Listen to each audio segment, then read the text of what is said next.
শেখ হাসিনার পতনের পর তার সরকারের প্রভাবশালী মন্ত্রী ও এমপিদের একের পর এক দুর্নীতি সামনে আসছে।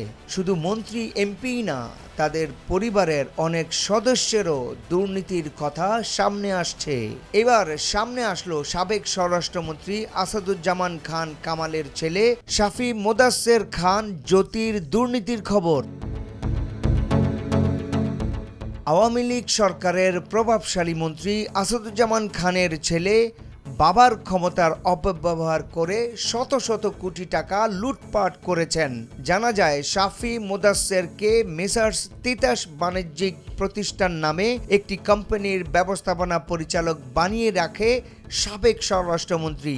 এই প্রতিষ্ঠানের নামেই চলে বিভিন্ন অনিয়ম ও দুর্নীতি। নির্বাচন কমিশনের অমোচনীয় কালি কেনার দুর্নীতির সঙ্গে শাফি মোদাচ্ছেরের নাম রয়েছে।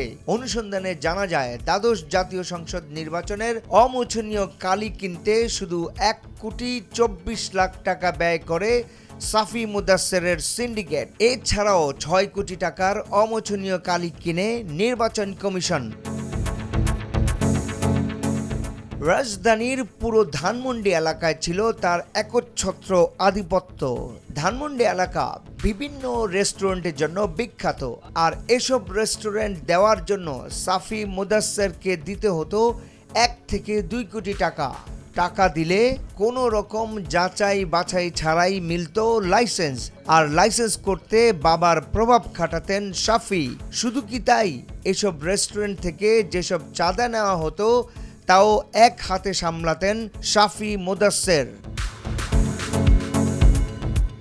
সাবেক স্বরাষ্ট্রমন্ত্রীর নামে শুধু রাজধানীর কাওরান বাজার থেকেই প্রতিদিন 1.5 কোটি টাকার চাঁদা তোলা হতো। ফুটপাতে ব্যবসা, বাজার, মাদক ব্যবসায়ী ও আবাসিক হোটেল থেকে উঠানো হতো এসব চাঁদা। এ টাকা মন্ত্রীর হাতে পৌঁছে দেওয়ার জন্য দায়িত্ব দেওয়া হয়েছিল মন্ত্রীর এপিএস মনির হোসেন সহ আরো 2 জনকে। এই টাকার মোটা অংশ পেতেন আসাদুজ্জামান খান কামাল, পাশাপাশি এই টাকার একটা ভাগ পেতেন তার ছেলে শাফি মোদাচ্ছেরও।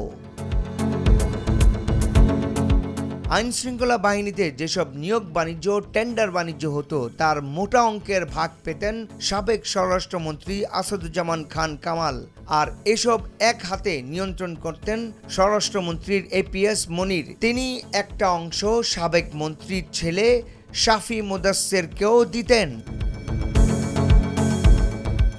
ডেস্ক রিপোর্ট, ভোরের পাতা।